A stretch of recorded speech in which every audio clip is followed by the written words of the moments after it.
Estimados, tengan todos muy buenas noches y bienvenidos a este nuevo video en el canal titulado Diseño de losas macizas armadas en dos direcciones.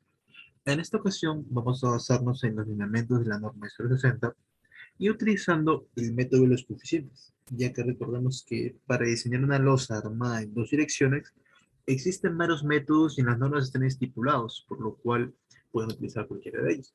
Sin embargo, en esta plantilla de MATLAB vamos a enfocarnos en este método. Para ello, vamos a tomar el ejemplo de un pequeño plano que se tiene guardado y vamos a explicar todos los parámetros, todos los datos que tenemos que introducir en esta pequeña plantilla de MATLAB y van a ver que su uso va a resultar demasiado sencillo, no es nada del otro mundo, nada complicado. Y más que nada la cuestión es entender, ¿no? Cómo se diseña una losa maciza en dos direcciones, cuándo utilizarla o cómo saber el comportamiento de una losa, porque recordemos que nosotros tenemos, por ejemplo, una edificación así, yo quiero, digamos, utilizar losas macizas, cómo voy a definir la dirección, porque a diferencia de la aligerada, el proceso constructivo me puede definir de una vez cómo se llama, qué tipo de losas tengo, si es losa maciza, cómo se llama cuando hago aligerar el proceso constructivo de una vez me dice, ¿no? Me dice, tengo en una dirección o en dos direcciones, se define rápidamente. Sin embargo, en una losa maciza, se tiene que definir adecuadamente el comportamiento y eso lo vamos a ver ahorita, así que estimados, no se preocupe y lo vamos a tomar en cuenta. Pero para ello, primero vamos a definir cómo es el comportamiento, cómo utilizarla y luego vamos a introducirnos en todos estos datos, en cómo introducir los datos, porque el diseño en sí es sencillo, no hay que preocuparse. Pero bueno, como se les había mencionado, digamos, vamos a poner un pantallazo de acá, vamos a cortar esta pequeña parte de acá y vamos a pegar acá. Listo. Se le explicó el diseño de losas macizas en una dirección, que básicamente existía una relación para, ¿cómo se llama? Para definir lo que era el comportamiento, ¿no? De una losa, que era en este caso la longitud, digamos, mayor entre la longitud menor. Esto tenía que ser menor a 2. Si venía a ser menor a 2, se iba a utilizar una losa armada en dos direcciones. Voy a trabajar en dos direcciones. Pero si esto resultara mayor, iba a trabajar en una sola dirección. ¿Y esto por qué se daba? ¿O por qué se da principalmente? Imaginemos que tenemos una losa así, cuya longitud mayor, valga la redundancia, resulta ser mucho mayor en comparación con la longitud menor. O sea que esta relación sería mucho mayor a 2. ¿Qué quiere decir? Que yo colocaría el acero en esta dirección. Ahora, ¿por qué lo colocaré en esta dirección? Porque imaginemos, a ver, voy a poner acá, por ejemplo, lo voy a poner eje X, obviamente el eje horizontal. Le voy a poner eje Y, lo que es el eje vertical. ¿Ves? Ahora, imaginemos que estamos en el eje X, que es el lado, ay, disculpe, que es el lado más corto. Es el lado más corto. Yo tengo este lado mucho más corto. Ay, no, disculpe, disculpe. Yo tengo este lado mucho más corto. Y voy a tener, digamos, cuando se deforme la losa, cuando estén actuando los momentos, todo ese tipo, yo voy a tener una deformación de ese sentido en el lado más corto. Mientras que en el lado más largo, que sería en este caso el eje Y, yo tendría, por ejemplo, una deformación bastante pequeña en comparación a la edición más corta. ¿Esto por qué? Justamente porque acá tengo una mayor longitud, obviamente por las dimensiones del elemento. Como tengo una mayor longitud, las deformaciones que se produzcan o los momentos que se den van a ser mucho menores en comparación del lado más corto, en comparación de este lado mucho más corto. ¿Por qué? Porque al tener una menor longitud, obviamente por fórmulas de estática, fórmulas de mecánica de materiales, y por lo mismo que se construye un diagrama de momento flector o de fuerza cortante, sabemos que a una menor longitud se van a producir mayores momentos y por ende mayores deformaciones. ¿Qué quiere decir? Que en un tipo de losa en una dirección, yo tengo que priorizar el diseño del lado más corto, mientras que en el lado más largo puedo usar un acero de temperatura o de control de fraude, que sería suficiente para contrarrestar este efecto. Pero ¿qué pasa en, digamos, losas que no tengan esta relación, sino digamos, si no tengamos un cuadrado, así un cuadrado? Digamos que esta longitud, que este eje X y este eje Y sean iguales, sean iguales, sean iguales, eje X y Y sean iguales. ¿Qué quiere decir? Que yo cuando quiera analizar, que cuando yo quiera analizar las dos direcciones, voy a tener técnicamente las mismas longitudes. Entonces, los momentos que se estén produciendo tanto en un lado, ay, disculpa,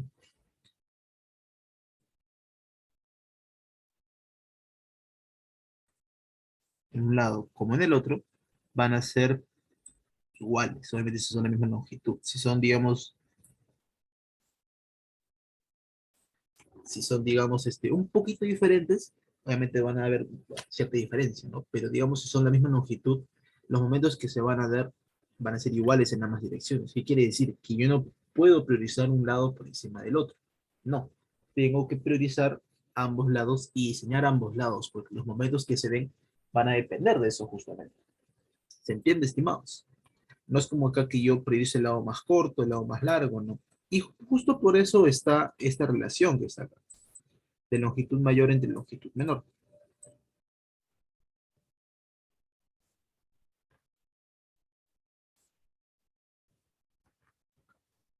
Longitud mayor entre longitud menor. Digamos, si es un cuadrado, sería, por ejemplo, 4 metros entre 4 metros, 1. Como es menor a 1, voy a utilizar, pero como 1, como es menor a 2, voy a utilizar un esfuerzo en dos direcciones. Si fuera, digamos, el lado mayor 6 metros y el lado menor 4 metros, si es entre 4 y 1.5, sigue siendo menor a 2. Entonces lo diseño, ¿cómo se llama? En dos direcciones. Y esa relación va a llegar a un punto en el que, digamos, acá yo tengo, por ejemplo, 10 metros y acá tengo 4 metros. 10 entre 4, 2.5, mayor a 2. Va a llegar un momento en que esa diferencia, que obviamente ya no sería el doble, porque recordamos que me limitan lo que es la relación del mayor entre menor, mayor o igual a 2. Una vez que yo supere ese límite, ya puedo disponer de este tipo de comportamiento. Obviamente esto es teórico, ¿no? Todo lo que estamos analizando acá es parte de la teoría. Ya viene ahorita la parte práctica. Pero siempre es bueno entender cómo funciona este comportamiento, cómo tomarlo en cuenta y eso. ¿Se entiende, estimados?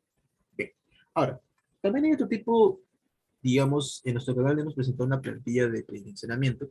Incluso acá lo que tiene la longitud mayor y menor, y la definición del armado, acá incluso lo dice, si longitud mayor entre longitud menor es menor o igual a 2, va a trabajar en dos direcciones. Y eso me va a ayudar para modelarlo en etapas, para la distribución de los momentos y para el diseño en sí. Pero también hay otras consideraciones, como por ejemplo que los cuatro bordes formados por vigas peraltadas, ¿qué quiere decir? Que hay otras consideraciones aparte de las longitudes, es que todo el perímetro de la losa se encuentre con vigas, digamos, rígidas entre sí. O sea, que tengan, digamos, vigas peraltadas, como le dicen, que es 40 por 70, en este caso 25 por 60, vienen a ser vigas peraltadas, pero hay una cierta diferencia de rigidez.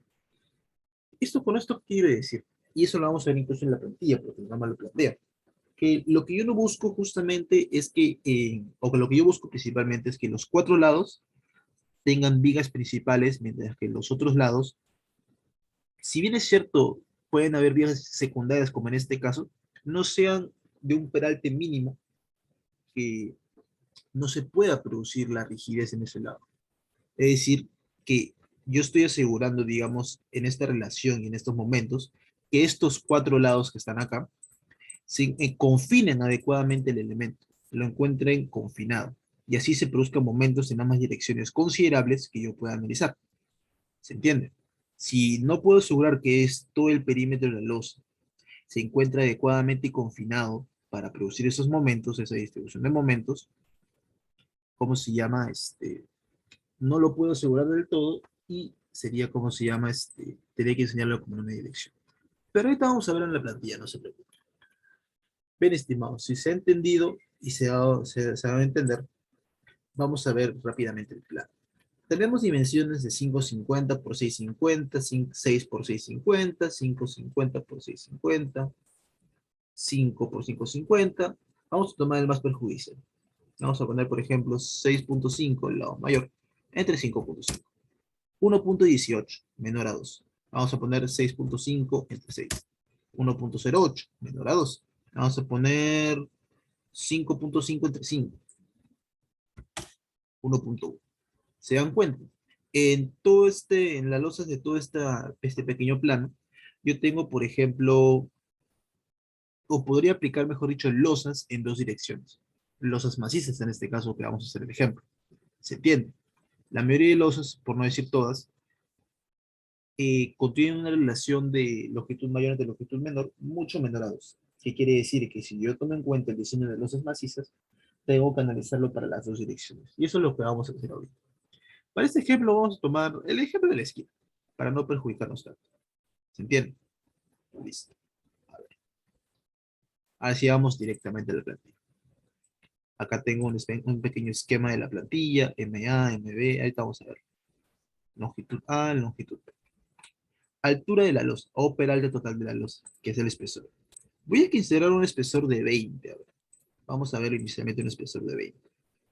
Ancho efectivo de la losa, 1 metro. Este metro que está acá es el que voy a considerar. A, que es la dimensión más corta de la losa. Dimensión más corta. 550, 650. Ojo, eso tomando en cuenta de eje a eje. Entonces la corta va a ser 550.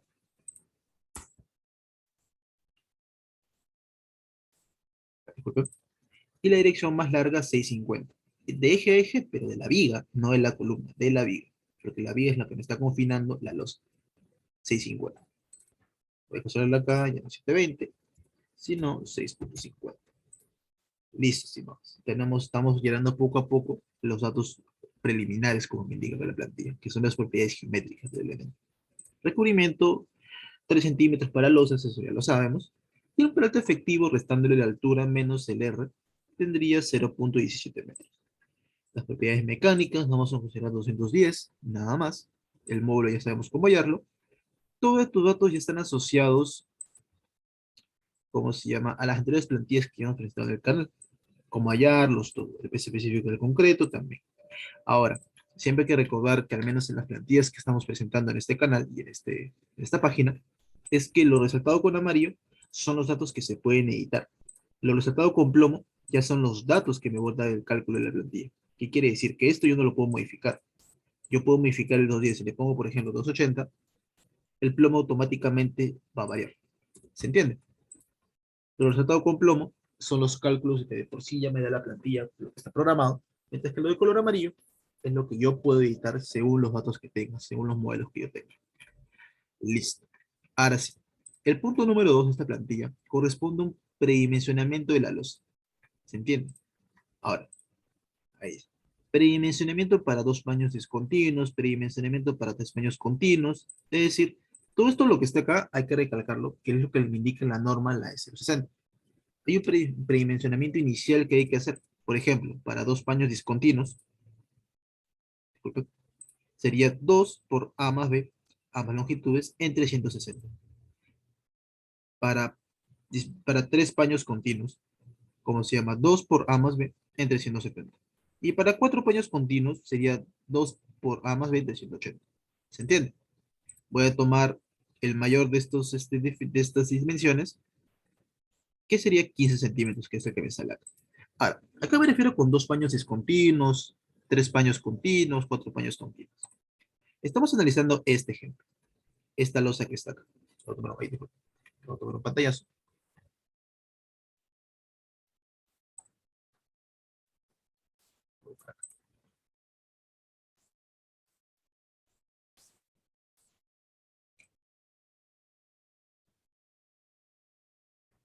Listo. Yo estoy analizando la losa que se encuentra acá.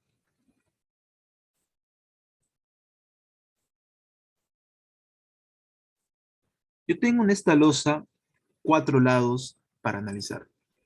Tengo obviamente el lado de abajo, el lado de arriba, el lado de la derecha y el lado de la izquierda. Tengo yo paños que van de manera continua en todo el perímetro de esta losa, tanto arriba como abajo, como a la izquierda y a la derecha. Ahora, la plantilla, y para que se tome en cuenta, y lo vamos a analizar también más tarde, dice 2 paños discontinuos, que es lo mismo que decir 2 paños continuos. ¿Qué quiere decir? Que solamente tengo entre los 4 lados, solamente 2 lados tienen losa, mientras que los otros 2 están libres, como se puede ver en la imagen. Este paño que saca, el izquierdo no tiene nada, ningún paño, arriba tampoco tiene ni un paño, pero en la parte derecha y en la parte baja tiene paños continuos. Están continuando este tipo de losa. Entonces, ¿qué me correspondería? Este de acá.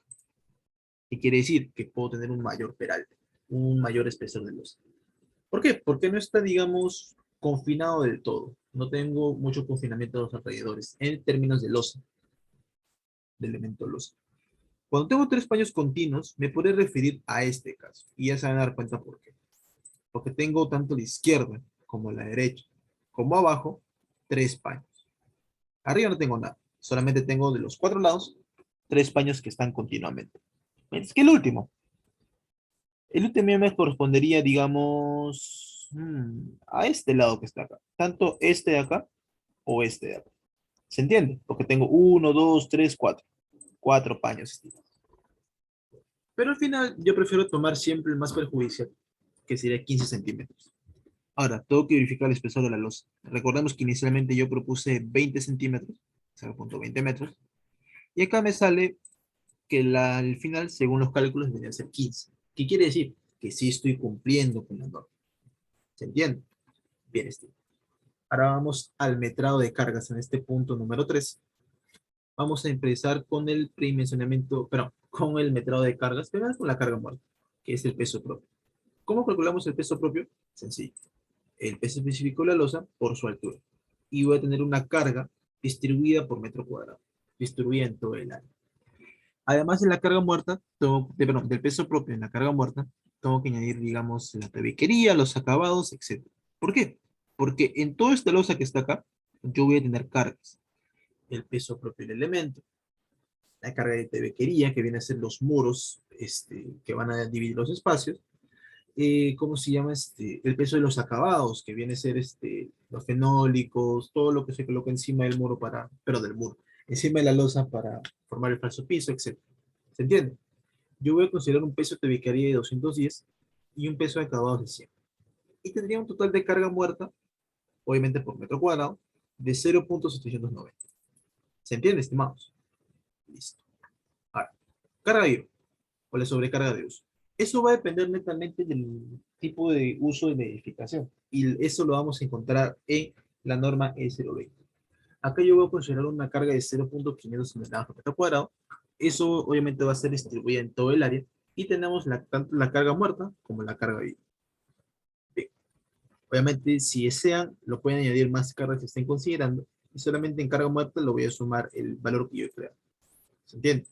Porque, por ejemplo, yo puedo crear, no sé, otro peso que se me ocurra y añadirlo a la carga muerta. Nada más. Ahora, predimensionamiento para el cálculo de deflexiones, por el artículo 9.633. ¿A esto qué me refiero? Bien, estimados. A ver, volviendo a esta parte. Y como se menciona justo en la norma del artículo 9.633, hay un tema de predimensionamiento para el cálculo de deflexiones. ¿Qué quiere decir? Y es que cuando tenemos una losa maciza que trabaja en dos direcciones, como la que tenemos acá, la que tenemos modelada, es bastante complicado. Obviamente no es no imposible, porque se puede hacer tanto en programas como manualmente, pero es bastante complicado poder hallar las deflexiones reales en la losa en todo su área, en todo el elemento.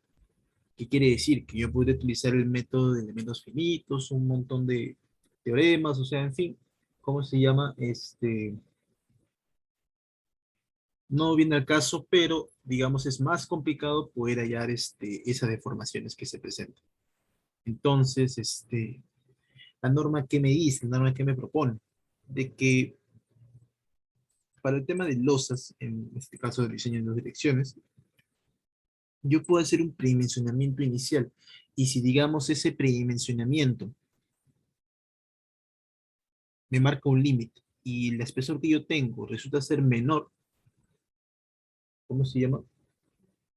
Tengo que tomar el tema de la cálculo de fricciones sí o sí. Y ahorita lo vamos a ver y no se preocupen, estimados. A ver, ¿qué me dice la norma? Primero, tengo mi losa maciza. Tengo vigas alrededor, que debe ser BP1, BP2, BP3, BP4, como se menciona acá. Y tengo B1, B2 o H2 que representa BP1. B2 o ¿cómo se llama este H2 que representa BP02. B3, H3 que representa B3 y así sucesivamente. Vale. Propiedad geométrica de las vigas perimetrales. BP1, según el gráfico, viene a ser la viga de arriba. Yo voy a mi elemento y la viga de arriba tiene 25 por 60. Voy a poner acá 25 por 60. BP2 es la de la izquierda y BP3 es la de la derecha. Me voy, tengo 40 por 70, 40 por 70. Voy a colocar eso. 40 por 70, 40 por 70.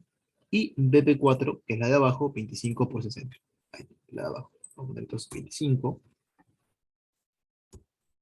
por 60. Ahora, hay un cálculo de inercias, como ven acá. Una inercia de cada una de estas vigas. De la 1 es 0.0045 metros a la cuarta. De la 2 es 0.01143 metros a la cuarta. Y así sucesivamente todas las vigas. ¿Se entiende? Yo calculo estas inercias. Ahora, hay un cálculo del factor alfa F por viga. Primero, resistencia a la compresión del concreto de las vigas. Una cosa es el valor F'C que yo puse acá arriba, que era de la losa en general. Ahora me está pidiendo la norma la resistencia a la compresión, pero de la viga, de los elementos de la viga que está alrededor. Obviamente lo voy a considerar 210, pero puede variar, eso ya depende de cada proyecto. Tengo un módulo de elasticidad y tengo una inercia de la losa de la sección bruta. Por ejemplo, acá tengo obviamente cómo hallar esto de los de acá. Ahí está. IL, inercia de la losa de sección bruta, que sería base, que es un metro, por la altura de la losa, perdón, B, que es la longitud, acá está, la longitud más larga, por la altura de la losa al cubo entre 2. Y tengo una inercia de la sección. ¿Se entiende? Ahora, este factor alfa, que está acá, ¿cómo se calcula? Módulo de necesidad de la viga por inercia de la viga entre módulo de necesidad de la losa por la inercia de la losa. Por eso yo calculo esa losa. Ese factor alfa me representa, ¿cómo se llama? Esas dimensiones que están acá. ¿Se entiende? Esas dimensiones que hablan.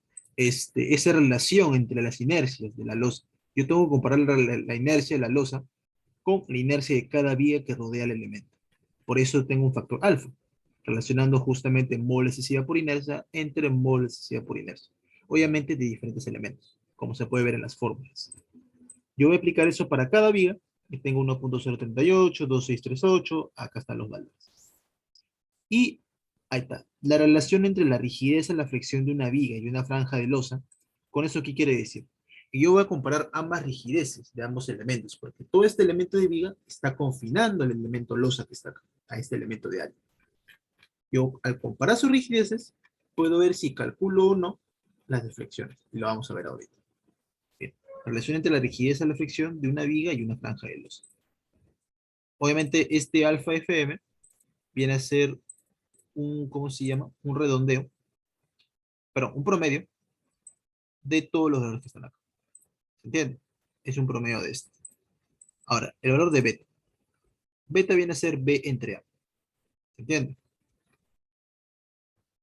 Ahora, hay un valor de H mínimo que yo voy a calcular. El H mínimo va a depender del valor de la relación de la rigidez. Si es menor a 20, voy a aplicar un capítulo 6, tengo que ver el capítulo 9632. Vamos a revisarlo. Estimados. Acá, por ejemplo, en el artículo 9.633, que es lo que estamos viendo acá, 9.633, ¿qué me dice? Es lo que tenemos acá. Si este valor es menor a 0.20, aplicar las disposiciones de 9.632.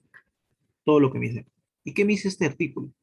El espesor mínimo de las losas sin vigas interiores que se extiendan entre los apoyos y que tienen una relación entre lados no mayor que 2 debe estar de acuerdo con lo requerido en la tabla 9.3. ¿Se entiende? Y no hay que la tabla 9.3. Espesores mínimos de losas sin vigas interiores. Ahí está, longitud libre entre 33. Yo puedo calcular ese espesor mínimo con esas fórmulas. Ahora, ¿con eso qué quiero decir? Que la losa debe tener como mínimo este espesor para que yo no pueda calcular sus deflexiones. Obvio, no es una limitante, porque el espesor yo lo puedo predimensionar y lo puedo definir como yo desee. Pero si acá me marca lo que es el límite, no para que la losa esté considerada como buena o mala, sino para ver si calculo o no las deflexiones. ¿Se entiende? Bien estimados. Ahora, ese valor de H mínimo, se dan cuenta que depende mucho del factor alfa FM. Si es menor a 0.20, menor a 2, ahí tengo unas fórmulas que tengo que hallar. ¿Se entiende? O mayor a 2. ¿Se entiende, estimados? Este valor de H mínimo depende netamente de todos esos valores. Y todo lo que está acá programado se encuentra acá. Bien estimado. Entonces, yo tengo un valor, según mi norma, de 0.157 metros. ¿Qué quiere decir? Que la losa como mínimo debe tener esta dimensión de 0.157 para yo no poder, o yo no, o que no sea necesario, mejor dicho, calcular las deflexiones. Es decir, si tengo una losa de 15 centímetros y mi espesor mínimo es de 0.157, puedo hacer dos cosas. Uno, mantenerlo en 15 centímetros la losa, pero ya me está obligando en la norma a calcular las deflexiones porque pueden ser muy excesivas y eso debo controlarlo sí o sí. O puedo modificar el espesor a 20, 17 y la norma ya no me exige, ¿cómo se llama?, controlar esas deflexiones. ¿Por qué no me exige? Porque, digamos, si yo le aumento peralte a mi elemento de losa, le aumento el espesor, ¿qué quiere decir? Que voy a tener una mayor rigidez. Y si tengo mayor rigidez, voy a tener menos deflexiones. Eso es por teoría. ¿Se entiende, estimados? Por eso es que la norma me plantea un peralte o un espesor mínimo. Y eso es lo que voy a utilizar. Bien, estimados. Acá me sale 0.157. Recordemos que lo que yo estoy utilizando en esta losa es de 20 centímetros. Verificación del cálculo de flexiones. No se requiere cálculo de flexiones porque estoy utilizando 20 y la norma me exige un mínimo de 16 o 1.57. Bien, estimados. Ya habiendo abarcado ese tema y viendo cómo relacionan lo que son las rigideces en las inercias, tanto de las vías que rodean el elemento como de la losa, pasamos al siguiente punto. Cálculo de momentos últimos o método de los coeficientes. 1. Limitaciones del uso del método de los coeficientes. Eso según el artículo 13.71. Ojo, ya menciono los artículos ¿para qué? Para que se pueda entender justamente, o para que pueda revisar en la norma, mejor dicho, dónde obtener estos valores, o de dónde saco yo estos valores, y vean que no me estoy inventando nada. 1. Para que se pueda aplicar el método de los coeficientes, la losa debe cumplir las siguientes limitaciones. 1. La losa debe estar apoyada en todo su perímetro sobre vigas peraltadas o muros, El peralte de las vigas será como mínimo un quinceavo de la luz libre o 1.5 veces el espesor de la losa, el que sea mayor. A ver, peralte mínimo de las vigas perimetrales. 1. ¿Con qué me refiero al peralte mínimo? Es que digamos, aquí he colocado el peralte de todas las vigas que rodean el elemento. 60, 70, 70, 60. Voy a tomar el caso más perjudicial, que sería el mínimo, que es 60. Ahora, verificación, uso del método 1. ¿Qué me dice mi norma? Que este mínimo tiene que ser mayor a 1.15 veces la luz libre, voy a tomar el máximo, que sería el de A o B, y también tiene que ser mayor a 1.5 veces el espesor de la losa. ¿Se entiende? Si me cumple esos dos, sí puedo aplicar el método de los coeficientes. Acá estoy viendo que sí aplica el método de los coeficientes. ¿Se entiende, estimados? Si por A o B el mínimo, acá no lo puedo modificar, pero digamos, a ver, voy a ponerle acá, ahí está, voy a ponerle acá Vamos a darle que 50. También aplica. Vamos a ponerle acá 20 por 5. Voy a ponerle 30, ya el caso no es perjudicial. 30. Si no hay, pero imaginemos que es 30. Ahí está. No aplica el método de los coeficientes. ¿Se dan cuenta? Si me sale que no aplica, no puedo, tengo que cambiar el método de diseño. Sí o sí. Tengo que cambiar yo el método de diseño. Tengo que verificar siempre, porque la norma me propone parámetros, lineamientos que yo debo cumplir sí o sí, para saber que estoy adecuándome a lo que me dice la norma. ¿Se entiende? Listo. Ya tenemos la primera verificación. La segunda, los paños de las losas deben ser rectangulares, con una relación entre luz mayor y menor, medida centro a centro de los apoyos, no mayor de 2. ¿Qué quiere decir? Y esto es justamente lo que hemos aplicado. Si se dan cuenta, beta, el valor de beta, que hemos calculado acá arriba, es B entre A, que era B el lado mayor, si no me equivoco. B, el lado más largo, el lado mayor, y A, el lado menor. ¿Entiendes? Que me saca la norma. Los paños de las losas deben ser rectangulares con una relación de luz mayor, B, y luz menor, A, medido de centro a centro de los apoyos, tal como lo hemos explicado acá. Los apoyos, recordemos, son las vigas, no son las columnas. Yo tengo que medir la losa del centro a centro de viga a viga. Listo. No mayor de 2. Me sale 1.182, mucho menor de 2, sí puedo aplicar el método de los coeficientes. ¿Se dan cuenta, estimados? Estamos verificando cada uno de los puntos que me dice el norma. ¿Qué más me dice? Las longitudes de los paños contiguos medidos de centro a centro de los apoyos en cada dirección no deben diferir más de 1/3 de luz. Eso no lo vamos a verificar, no se preocupen. ¿Cómo se llama? Obviamente, si estamos, ¿cómo se llama? Diseñando lo que son losas macizas, contiguas en todos los lados, no tiene que haber ningún tipo de problema. Todas las cargas deben ser de gravedad y estar uniformemente distribuidas en todo el paño. La carga IVA no debe exceder de 2 veces la carga muerta, ambas en servicio. La carga IVA debe ser menor a 2 veces la carga muerta. ¿Se entiende? Acá me sale que se aplica, sí. Obviamente lo puedo verificar. ¿Por qué lo puedo verificar? Porque ya he hecho mi método de cargas anteriormente. Y ya lo puedo verificar y cerciorar de que estoy cumpliendo. Y acabamos con todas las limitaciones del método de los coeficientes. Porque recordemos que este método más que nada me va a servir ¿para qué? Para yo poder hallar los momentos últimos. No es como modelar, digamos, o hallar con el, digamos, el método del ACI, hallar un momento, longitud, entre tanto, no, no es con eso. Sino que yo tengo que distribuir este acero, o tengo que hallar los momentos, mejor dicho, de tal modo que cumpla con eso. ¿Entiendes? Listo.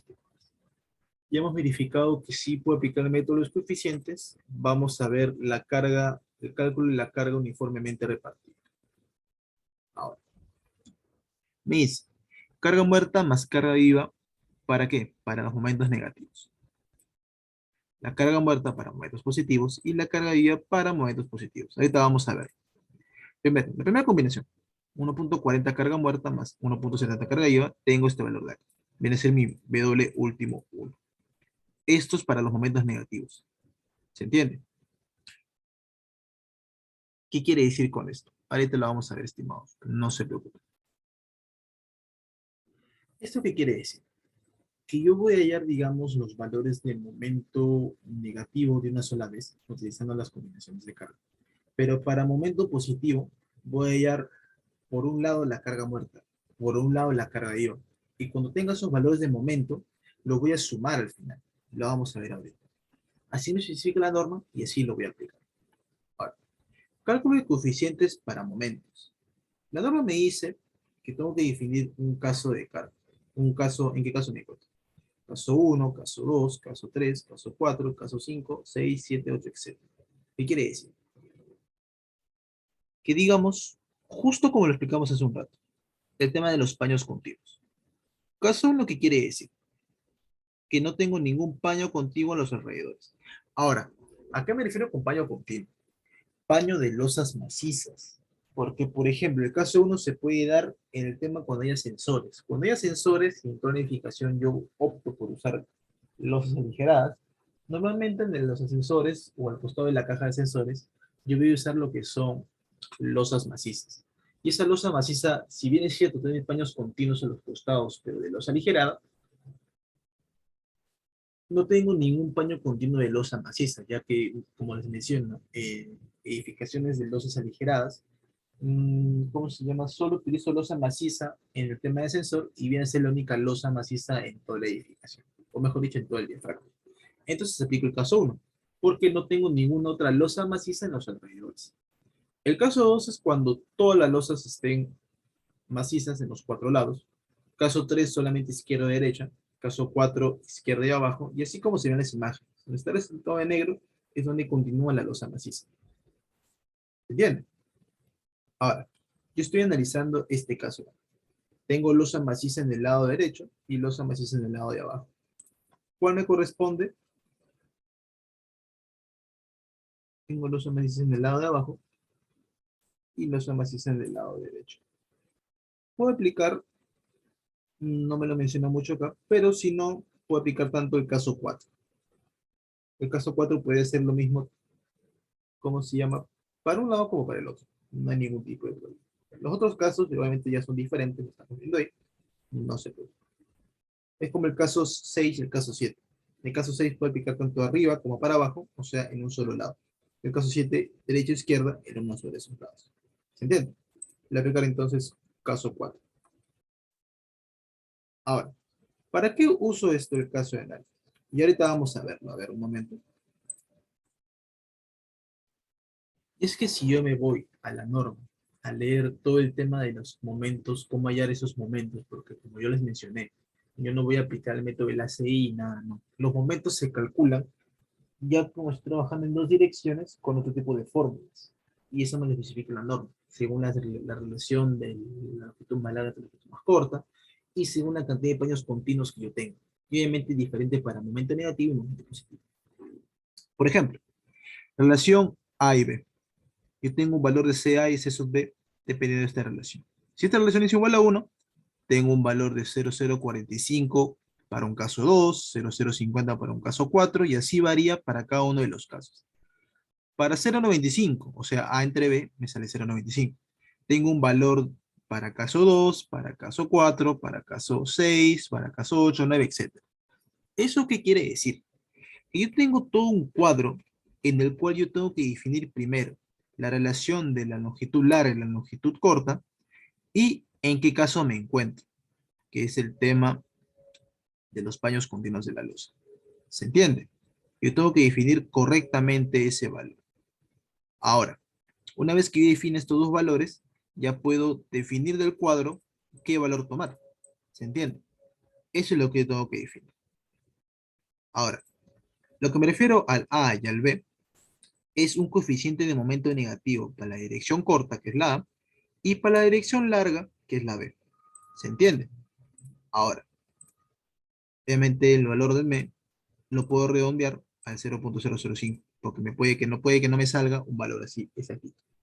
Ahora, según la plantilla, ¿cómo yo esos coeficientes? Obviamente me tendría que ir a buscar acá, pero yo lo he programado de tal modo que se defina para cada uno de los casos. Es una programación bastante larga, estimados. Déjenme decirle que es bastante larga, pero vamos a corroborar, no se preocupe, la vamos a corroborar. Por ejemplo, coeficiente para momentos negativos. Me voy acá. Tabla 13.1. Coeficiente para momentos negativos. Caso 4, caso 4. M 0,85, 0,85 y caso 4. El valor de CA es 0,0666, 0,0666 y el valor de CB 0,034, 0,034. Acá está la programación de toda la tabla, es bastante larga, pero ya hay esos valores. Y eso es coeficiente. ¿Y para qué me sirve ese coeficiente que yo quiero acá? Si vamos a la tabla, nos damos cuenta que hay momentos negativos, bueno, en la dirección larga y la dirección corta, que va a ser un coeficiente por el valor de mi metrado de cargas último por la longitud al cuadrado. ¿Se entiende? Entonces, ¿qué quiere decir? Que yo, para poder definir correctamente mi momento último, mi momento en el cual yo voy a hacer mi diseño, tengo que definir primero un valor de coeficiente. Porque el valor de A y el valor de W yo ya lo tengo. A es la dimensión del elemento y W es el metrado de cargas que ya hice. Solo me falta el valor de CA y C sub B. Y esos valores yo lo estoy hallando acá abajo. ¿Se entiende, estimados? Listo. Entonces ya definí mi coeficiente de momento negativo para la dirección corta y larga. El siguiente punto viene a ser lo mismo, pero es un coeficiente de momento positivo solamente para la carga muerta. Ahí está, sea positivo M, que es muerta. Y me voy a calar. Coeficientes para momentos positivos debido a la carga muerta. ¿Se entiende? Como se le mencionó arriba, la carga muerta cuando es este momento positivo y por otro lado, momento positivo también, pero para carga iónica. Muy bien, estimados. Tengo que hacer lo mismo. La programación es enorme, pero vamos a corroborar. Era 0.85 y caso 4. Vamos a ver. 0.85 caso 4. El valor de CA es 0.036, 0.036, y el valor de CB 0.019, 0.019. Lo mismo. ¿Se entiende? Y yo tengo estos coeficientes, y con esos coeficientes yo puedo hallar mis momentos. Y acá está justo. Cálculo de momento para el diseño. Momentos de inflexión negativos. ¿Cómo es? Aplico las fórmulas. Coeficiente por W último recordemos que es el metrado de carga muerta y carga viva, por A al cuadrado y por B al cuadrado. Tengo mis momentos negativo y negativo para la dirección A, que es la dirección corta, y para la dirección B, que es la dirección larga. Y ahora, momentos de inflexión positivo. Primero, tengo mi momento, recordemos que es coeficiente por W por A, coeficiente por W por A. Pero recordemos que este W, si bien es cierto, partió inicialmente de mi metrado de cargas, lo he definido o lo he amplificado según esos que están acá. Hay que recordar eso siempre. Ahora, volvemos al momento positivo. Tengo mi cálculo de momento para la carga muerta, tanto para la dirección corta y la dirección larga. Tengo mi valor de momento para la carga viva, en ambas direcciones, corta y larga. Y sumando los dos valores de momento, tengo ya mi momento de flexión de frente. No es por carga muerta, por carga activa, sino es el que voy a usar para mi diseño. ¿Se entiende, estimados?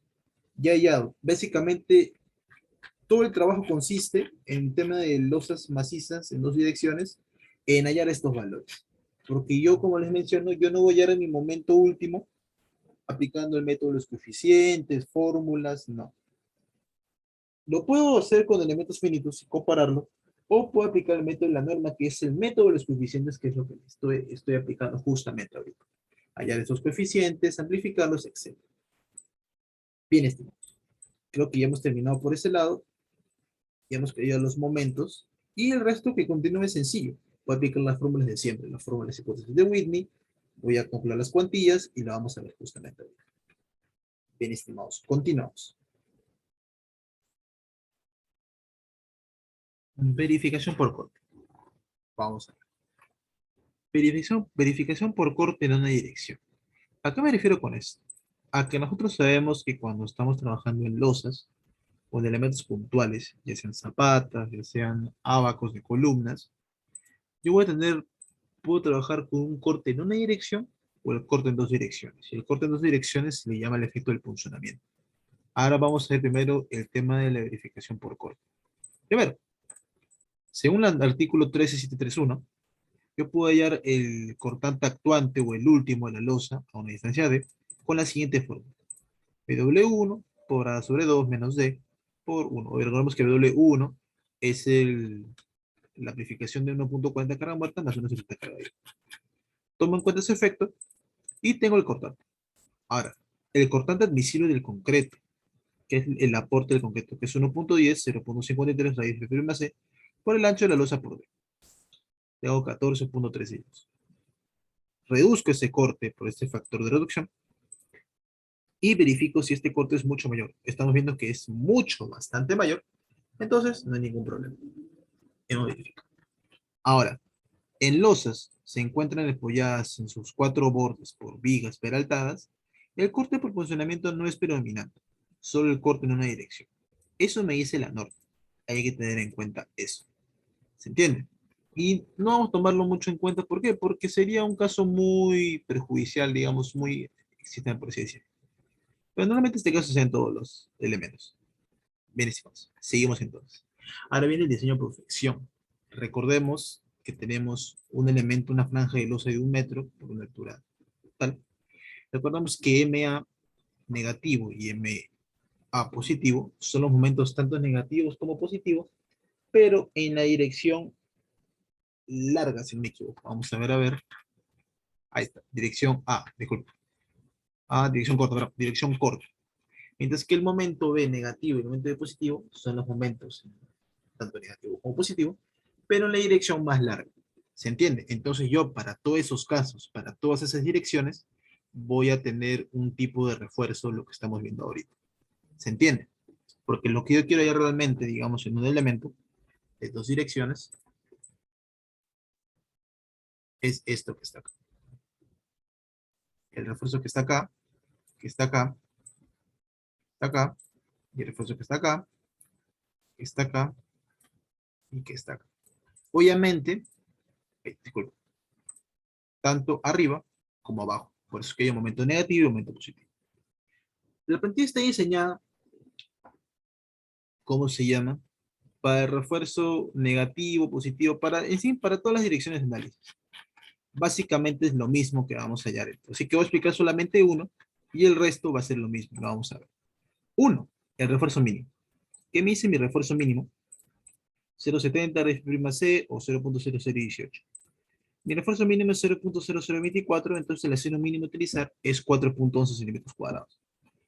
Me dice, diseño de refuerzo negativo en la dirección corta. O sea, voy a utilizar el momento A negativo, 3,905 toneladas por metro. Mide ese refuerzo, recordemos que esto es en base a las hipótesis de Whitney. Es decir, acá está. M entre F, M entre factor de reducción por Φ'(c) por la base por D al cuadrado. Y este 0,59 menos 1 más D, una ecuación cuadrática reciente. ¿Se entiende? Esto ya lo hemos explicado en diseño por flexión, todo eso ya se sabe de nuestros anteriores videos. Si tienen alguna duda de eso, lo pueden repasar, no hay ningún problema. Pero lo que yo calculo es el índice de refuerzo.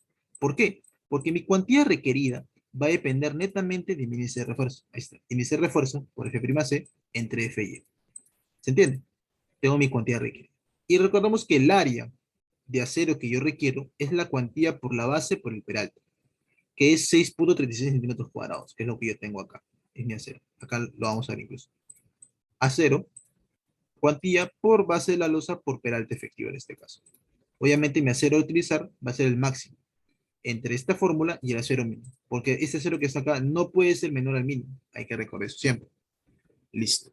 Tengo mi cálculo de acero requerido, tengo la verificación de la afluencia y resistencia, porque recordamos que lo que yo busco en un elemento es que sea ductil, sea resistente, no que sea una falla frágil que se presente, porque eso sería bastante perjudicial para mi edificación en el caso de el análisis sismo resistente. Obviamente el análisis no lineal, que es donde yo busco que mi elemento tenga un buen comportamiento dentro de la zona plástica.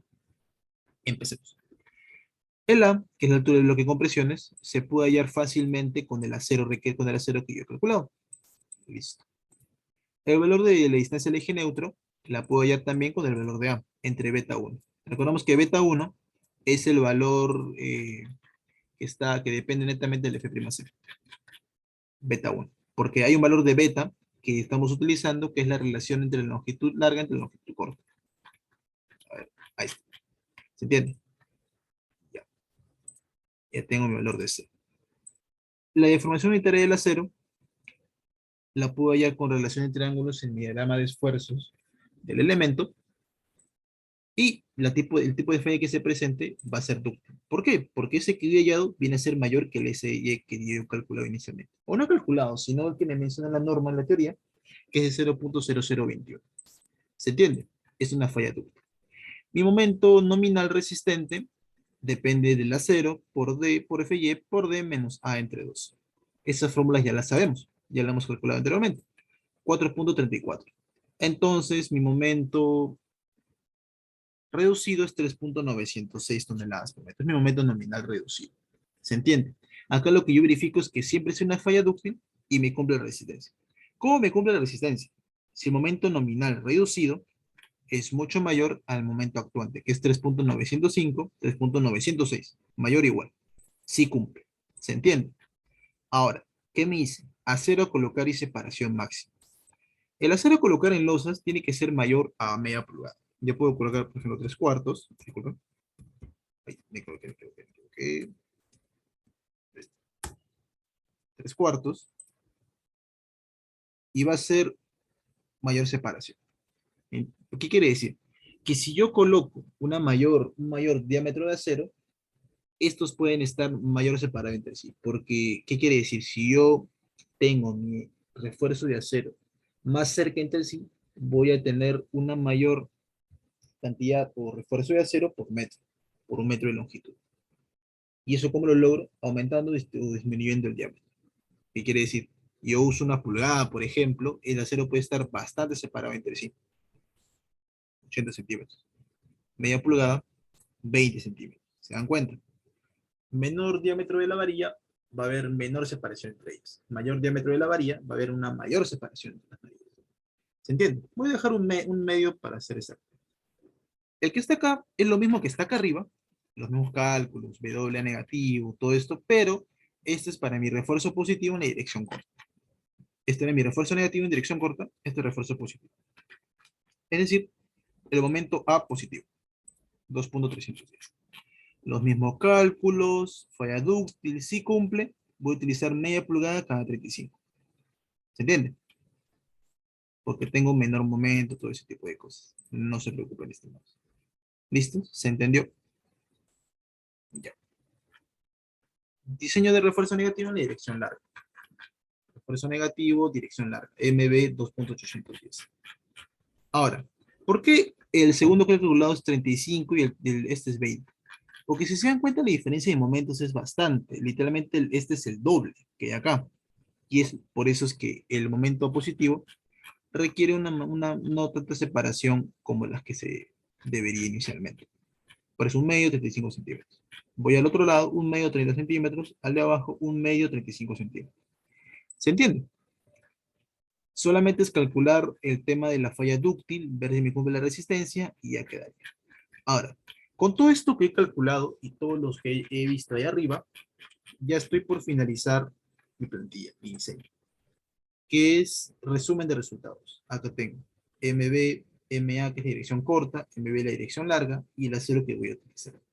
Es justamente en los dos sentidos que es lo que voy a realizar realmente. Por ejemplo, el MB negativo, o vamos a MA negativo, MA negativo, que son los de arriba, un medio cada 20 centímetros. El MA positivo, que es el de abajo, un medio cada 35 centímetros. El MB negativo, que es el de arriba, un medio cada 30 centímetros, y el MB de abajo, un medio cada 35 centímetros. ¿Se entiende, estimados? Aquí está el resumen de todo el diseño que yo he visto arriba. Es quiere decir, si yo me tomo el tiempo de diseñar y verificar toda la plantilla adecuadamente, se dan cuenta que no es nada del otro mundo, lo verifico adecuadamente, voy a tener mi resumen final y eso es lo que yo voy a proceder a dibujar en el plano. Y esto lo puedo aplicar para esta losa, para todas estas losas que están acá. ¿Se entiende?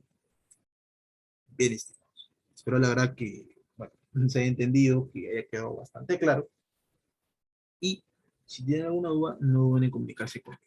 Si desean adquirir plantilla también, lo estoy publicando más adelante en la página. Y bueno, eso sería todo por esta ocasión, estimado. Espero se haya entendido la verdad, que no ven que es nada del otro mundo, es una plantilla bastante sencilla de utilizar. Y bueno, ese tema. Nos vemos en un próximo video. Que tengan todos muy buenas noches.